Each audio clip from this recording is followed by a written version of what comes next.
The Dead Air Murders. The radio station received the first call at exactly 2:13 in the morning.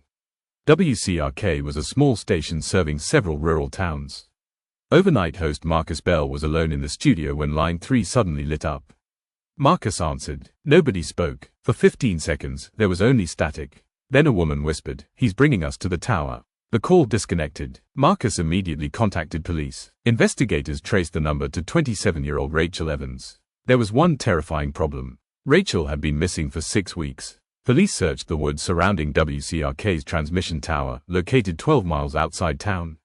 Nothing was found. Investigators assumed someone had stolen Rachel's phone. 3 weeks later, Marcus received another call. Different number, same static. This time, a man's voice whispered, "Don't let him turn the music off." Then silence. The number belonged to 34-year-old Jeremy Cole. Jeremy had been missing for 9 months. Detectives began monitoring Marcus's overnight program, The Midnight Hour. For nearly 2 months, nothing happened. Then, at exactly 2:13 one morning, line 3 illuminated again. Marcus answered while detectives recorded. Breathing. Static. Then a frightened voice said, "He's here." The call ended. This time, technicians traced the signal to somewhere near the transmission tower. Police rushed into the woods with search teams and cadaver dogs. Less than 200 yards from the tower, one dog began digging beneath a pile of branches. Human remains were discovered. Then another dog alerted. By sunrise, investigators had uncovered 3 bodies. One was Rachel, another was Jeremy, the third belonged to a teenager who had disappeared almost 4 years earlier. Search teams expanded deeper into the woods.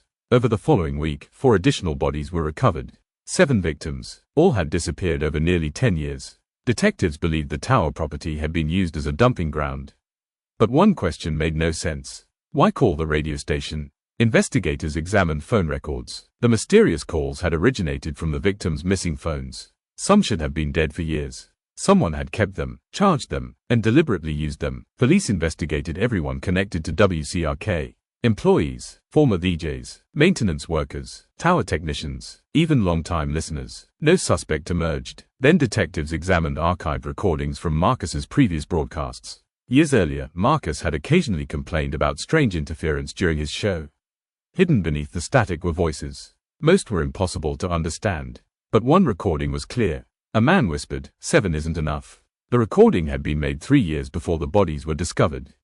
Police immediately returned to the woods. Ground-penetrating radar identified disturbed soil farther from the tower. 2 more bodies were recovered.